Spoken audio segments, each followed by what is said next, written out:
안녕하세요. 강점우입니다. 오늘은 Critical Thinking Skills에 대한 얘기를 좀 해드리려고 해요. 사실 그 21st Century Skills 얘기해드릴 때도 Critical Thinking Skills를 한번 언급을 했었고요.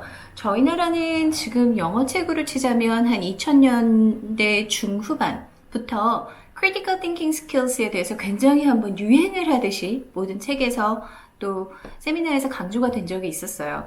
그러니까 그때 그 Critical Thinking Skills가 왜 갑자기 그렇게 부각되고 부상되었느냐 하는 문제는 그 당시에 미국 교과서 개편이 굉장히 많았어요. 부시 정권 시대에 미국 경제가 굉장히 어려움을 겪으면서 미국 경제의 어려움의 해결책들은 무엇인가를 이제 생각을 해내면서 그 중에 하나가 교육 정책의 변화였었어요. 그래서 모든 사람들의 문맹을 좀 줄이고 사실은 전 세계 문맹률이 가장 높은 나라 중에 하나가 미국이었거든요. 그래서 문맹률을 줄이고 조금 교육을 no more behind. 그래서 어떤 학생도 뒤지지 않게 한다. 그리고 common core standard 이런 것들의 기반을 이제 다지기 시작을 했죠. 그 당시에 그 3세대 미국 교과서가 등장을 하면서 강조된 것이 두 가지가 있었어요. 하나는 fluency예요.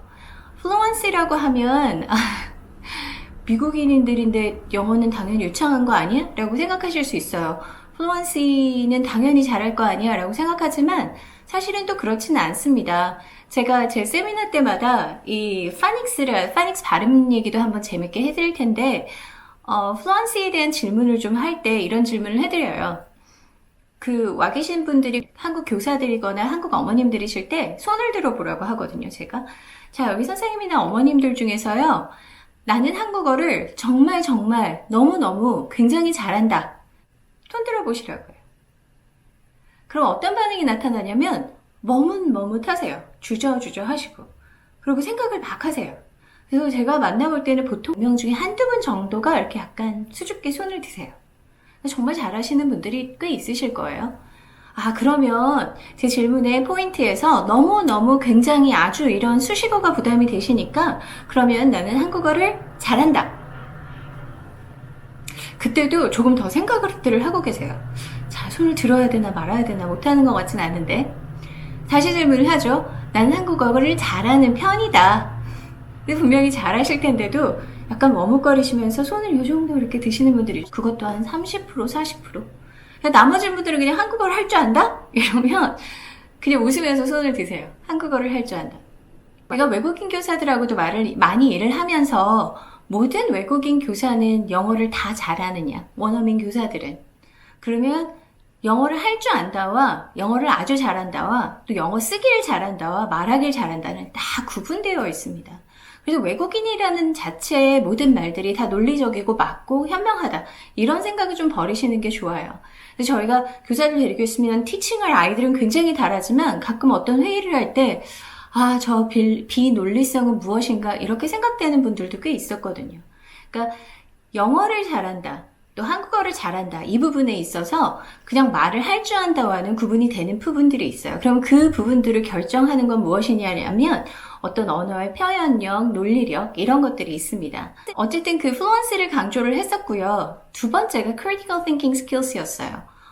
critical thinking skills는 그러면 왜 필요할까요? 저희도 요새는 비판적 사고력이라고 해서 사회 저변에서 모든 강의에서 또는 학교에서 그 내용이 중요성을 강조하지 않는 곳은 없어요.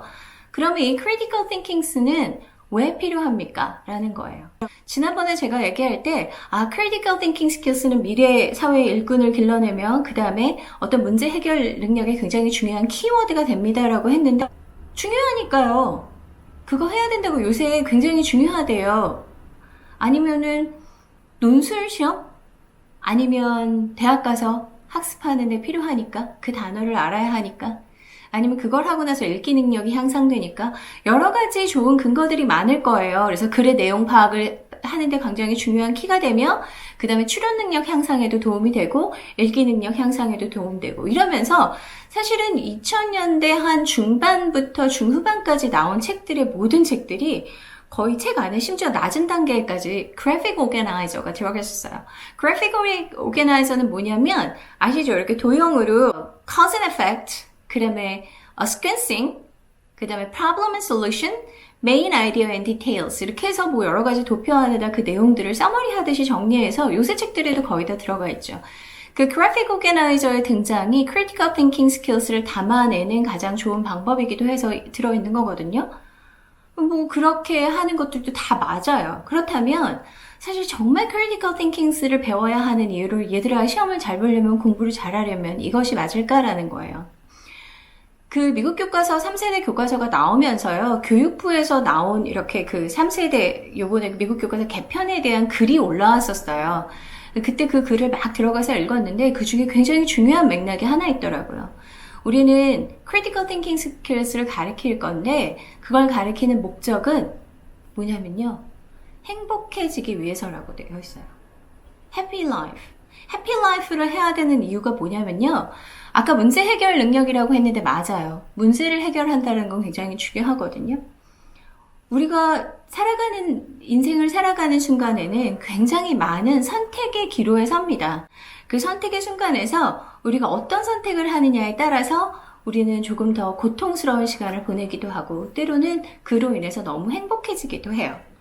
그러면 선택을 하는 방법은 무엇일까 하는 거예요. 선택을 하려면요. 일단 현실을 직시해야 하고요. 모든 그 내용의 데이터들을 확실하게 잘 알아야 하고요. 필요한 데이터를 충분히 가지고 있어야만 해요. 그래서 먼저는 나 자신을 제대로 알아야 하고요. 나 자신을 안다라는 건 며칠 전에도 말씀드렸지만 그 카톨릭 의대 정신의학과 최정호 교수님이 말씀하셨던 긍정이란 좋게만 생각하는 것이 아니라 현실 그대로를 받아들이는 거라 그랬어요. 좋게만 생각하는 건 오히려 왜곡이고 망상이 된다고 했어요. 저희도 살다 보면 본인이 받아들이는 자기와 다른 사람이 바라보는 본인의 모습이 굉장히 다른 분들을 간혹 발견하거든요. 그랬을 때 그 본인은요 괜찮더라고요. 본인 걸 믿고 사니까. 근데 누가 힘들면 주변이 다 힘들어요. 아무튼 그래서 그 본인에 대해서 먼저 파악하고 나는 어떤 걸 좋아하고 어떤 걸 추구하고 있는지에 대한 걸 먼저 알아야 하고 그 다음엔 놓여져 있는 데이터가 충분한지 그리고 그 데이터를 정확하게 분석해서 그 안에서 문제를 인지하고 그 문제를 어떻게 해결하며 어떻게 결정할 것인가를 하는 것이에요.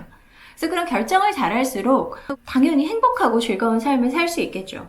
물론 간혹은 데이터를 분석하고 결정을 해서 충분하다고 생각했는데 이게 외부적인 요소나 다른 것들로 인해서 그 선택 자체가 잘했다고 하는 선택이 나에게 꼭 꽃귀를 주지는 않는 경우들도 있어요. 그때는 뭐 꽃귀를 덧가지 못할 땐 제가 누락된 어떤 데이터도 있을 거고요. 변수라는 것도 있을 수 있고요. 적어도 그 결정에 대해서 본인이 수용하고 받아들이고 책임질 수는 있게 되거든요. 그래서 최대한 많은 데이터와 정확한 데이터를 근거로 분석해서 그것을 결정을 했을 때 우리는 좋은 결정을 할 수 있고 그렇게 정확하게 의사결정을 하고 선택을 하는 사람들이 좀 더 행복하고 성공적인 삶을 살더라라는 거죠.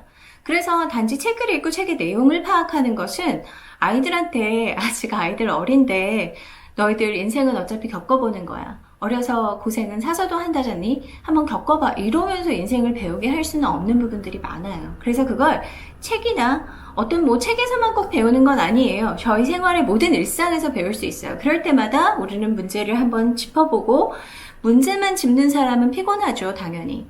그 해결을 위해서 그 문제를 정확하게 보는 연습을 하는 것 뿐이에요. 그래서 문제를 정확하게 짚고 그거를 해결해가는 어떤 해결책을 찾는 그 다음에 어떤 결정을 하는 그런 연습들을 책이나 삶의 순간순간들에서 아이들이 할 수 있는 것들을 저희가 가르치기 위해서 critical thinking skills를 하는 거예요. 적어도 문제를 볼 때 내용을 조목조목 하나 볼 수 있도록 해주는 거죠. 그래서 저희도 아이들한테 얘들아 critical thinking skills를 해야만 너의 reading 능력이 길러지고 아니면 네가 논술을 잘할 수 있고 아니면 네가 나중에 취업할 때도 무척 도움이 돼 라고만 말씀하시지 마시고요.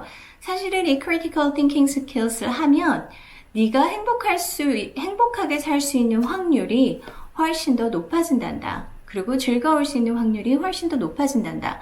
라는 이야기를 해주셨으면 좋겠어요. 그래서 오늘 critical thinking skills에 대해서 좀 저희가 가지고 있는 방향보다 좀 넓고 큰 방향을 한번 생각해 보시자고 이야기를 드렸습니다. 들어주셔서 감사합니다. 또 만나요.